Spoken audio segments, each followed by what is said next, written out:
Hi everyone! Welcome to another episode of Exosia Properties House Tour, and for today's video, nandito tayo sa Pacific Park Place, Dasmariñas, Cavite, and ang featured property natin is this brand new ready for occupancy unit. But before we start, please click like, subscribe, and hit that notification bell for more updates. This is Abby Federico, your property host.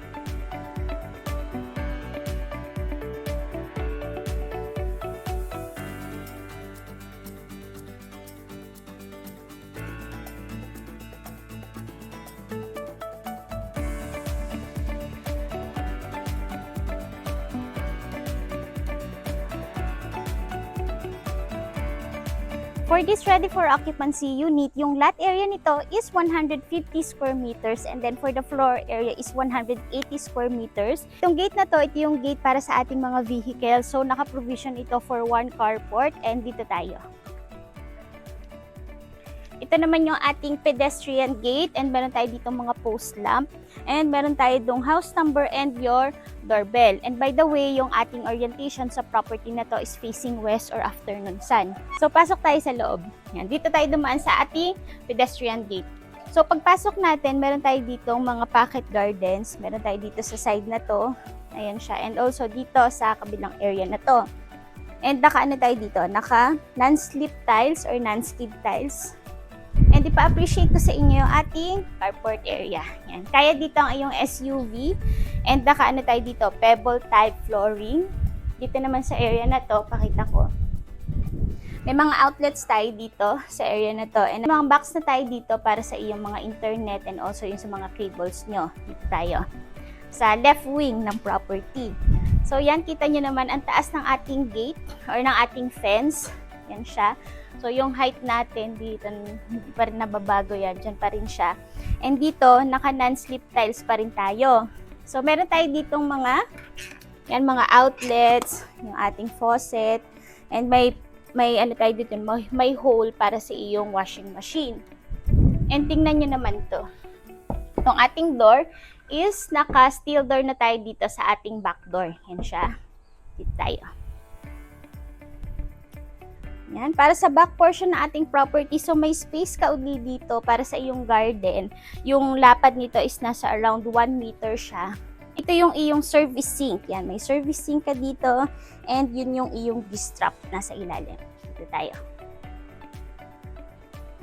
And tingnan nyo naman yung ating lanay. Ang laki ng space natin dito. Yan. Naka-pebble type flooring tayo dito, kaya in case na halimbawa may mga mini gatherings kayo, pwede ka pang mag-set up ng mga ilang tables mo dito. And meron ka ditong sliding door from your dining. So, pasukin naman natin sa loob.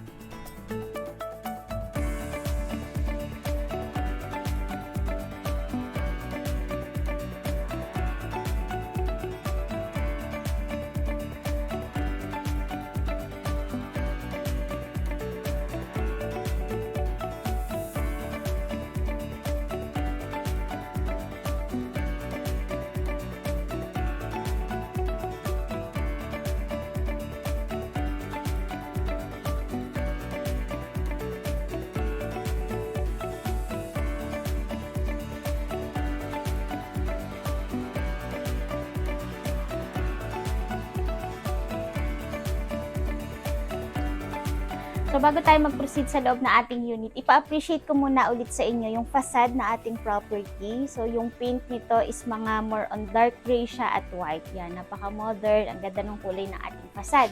So dito tayo, ito yung ating pinaka porch area. Yun yung space natin for our porch. And tara!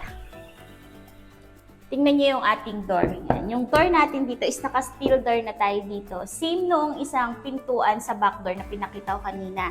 And naka-digital lock set na rin tayo dito sa area na to. Ayan. So may space ka dito. And gini tayo. This will serve as your living or receiving area. Okay yung space natin. Naka 60 by 60 tiles tayo. And also, pakita ko sa inyo yung ating ceiling. Tingnan nyo naman. Ang ganda ng accent ng ceiling natin. And meron na rin tayo dyan mga pin lights, which is yung brand ng mga pin lights na nakalagay dito is Philips. And dito naman, dito sa area na to, ito yung magsaserve as your dining area. Yan, kaya dito ang iyong 6-seater dining set. Meron pa rin tayo dyan na ceiling or accent sa ating ceiling. And ito yung door natin going to our lanay. So, napakita ko na naman sa naunang part ng video yung ating lanay. So, ipa-appreciate ko na lang sa inyo yung ating door, yung ating sliding door. High quality materials yung ginamit. And as well as yung ating screen. Screen muna yung isasara natin. Ayan. And dito naman, meron tayo dyan na provision for your split type aircon. Dito tayo sa kitchen. Ito yung kitchen area natin. Pakita ko sa inyo yung kitchen, pa-appreciate ko. Ang dami nating mga overhead cabinets and also yung ating mga under-counter cabinets. Ayan. And yung ating tiles na ginamit dito is more on dark gray din siya na nagko-complement din naman dun sa facade ng ating unit. Kaya ang ganda. Meron tayo dito mga mosaic backsplash. Mga white yan with para siyang may accent na pagka-marble. And dito naman, meron tayo ditong pantry cabinet. Ayan, yung pantry cabinets natin and as well as yung ating mga under-counter cabinets. Yan. Included na yan sa package. Plus, meron tayo ditong cooktop. Ito yung ating cooktop which is yung brand is Tecno. So, tatlo na yung burner nito. Kaya ang ganda. Tapos dito tayo. Yan. Meron tayo ditong imported quartz stone double bowl kitchen sink. Siya. Ang ganda nito.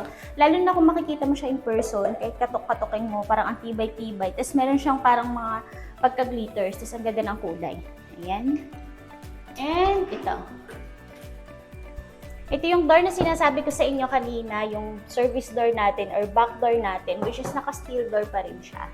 Mga high-quality materials na steel door. Ang maganda rin kasi sa steel door, mas ano na siya ngayon, mas durable na compared dun sa talagang wood na door. Kasi yun nga, mga fireproof, tapos mga soundproof na rin yan.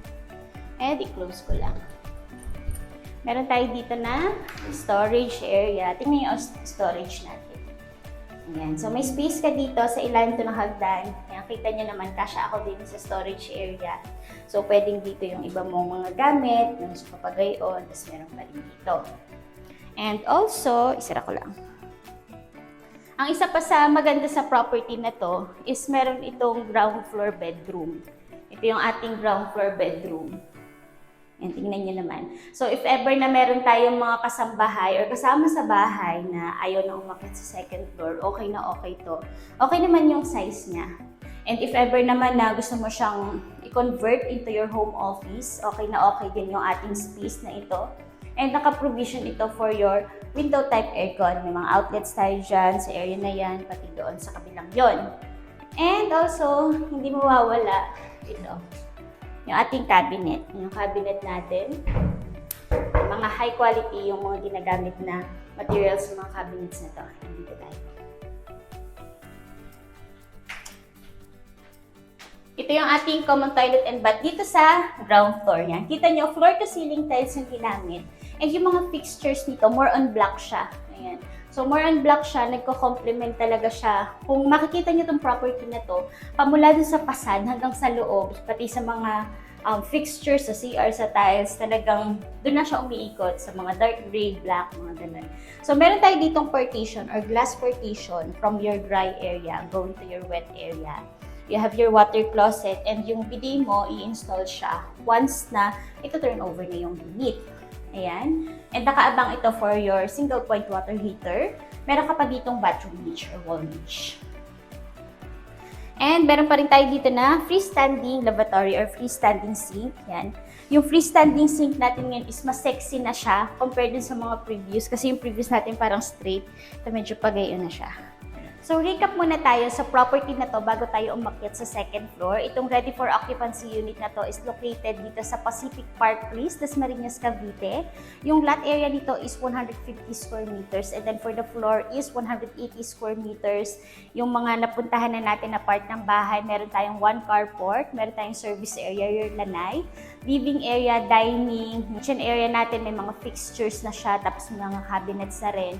Meron tayong ground floor bedroom and ground floor toilet and bath. Tara naman sa second floor.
Welcome naman sa ating second floor. Ayan, pa-appreciate ko muna sa inyo yung ating double height ceiling sa area na to. And may ilaw pa rin tayo doon. Pinlights, Philips yung brand. And meron tayo ditong fixed window. Yan. Tapos may awning tayo doon. And dito sa ating step, sa ating hagdan is naka-tile siya. Tapos meron siyang parang wood na nagsuserve as your stopper.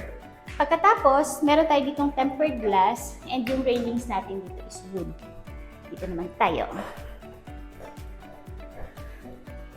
So, this is your first bedroom dito sa second floor. So, yung ginamit na flooring dito sa second floor is mga high quality vinyl planks. Yan siya. And dito tayo. Meron pa rin tayo ditong cabinet. Yan. Kita niyo naman. Yung cabinet size nito, yung itsura is same lang naman noong cabinet sa ground floor. Tapos, meron pa rin tayo ditong vanity area. Meron yung ilaw dyan. So, hindi lang patay sa breaker, pero ito yung ilaw niyan. Tapos, meron ka pa dito sliding window, yung sliding window natin. And then dito naman, meron ka dito provision for your window type aircon. Ito na rin yung iyong outlet. Ang maganda kasi dito sa mga bedroom sa second floor is tiga-dalawa lang siya. Tapos, shared toilet and bath na siya. So, may access yung bedroom na yan and as well as may access itong bedroom na to. Pakita ko sa inyo ating wet area or shower area. Ano siya? So, ang ganda ng pagkaka-sliding natin dito. Or glass shower enclosure. Ayan siya. And floor-to-ceiling tiles tayo dito. Ayan, floor-to-ceiling tiles. And may accent tayo dito na para siyang green. Ayan, dark green. May wall niche ka dito. And nakaabang ito for your single-point water heater. Dito naman sa area na to, meron tayo ditong water closet with bidet and also your lavatory. Plus, yung mirror nito, mas malaki siya kaysa dun sa ground floor, toilet and bath. Tapos, ano na nito? Copper-free type mirror na siya. Ayan. Dito tayo dumaan. Papunta sa ating master. Ito yung ating master bedroom. Yan. Tingnan nyo ating master. Malaki yung size. And, pa-appreciate ko dito sa area na to. Meron kasi tayo ditong pinaka wall accent. So, pwedeng dito mo ilagay yung iyong bed frame para may accent na dito sa side na to. So, meron naman tayo dito na cabinet, yung cabinet natin. Diba? Mas malaki ito ng konti kasi meron siya additional na ganito kapag sa ating master. And hindi pa rin mawawala, syempre, yung ating vanity area. Tapos, may cabinet tayo dito. Ayan, cabinet. And para sa last part ng ating property is dito tayo. Ayan. O, diga. Ang ganda. Ang ganda ng property na to. So, yung ating balcony, yung access nito is dito lang sa ating master bedroom. So, pwede ka pa rin naman dito maglagay na yung mini coffee table o kaya mga outdoor furnitures or chairs. And ito, yan. Maganda naman. So, matibay. And ang kapal ng tempered glass nito, pwede siyang ma-appreciate once na nag-schedule kayo ng viewing nyo with us.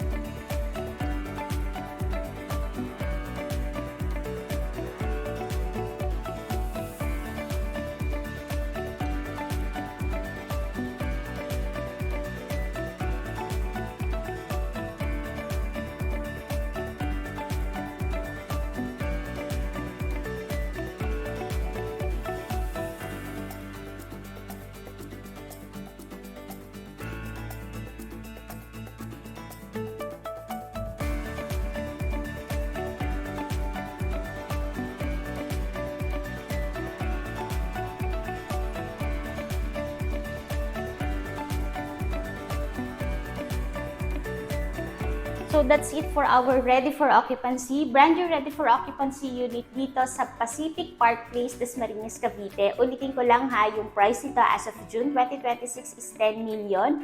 Pwede mo itong ma-reserve for as low as 100,000 and available ito via bank financing. Nandiyan sa description box yung full details at ang aming contact numbers. Thank you for watching!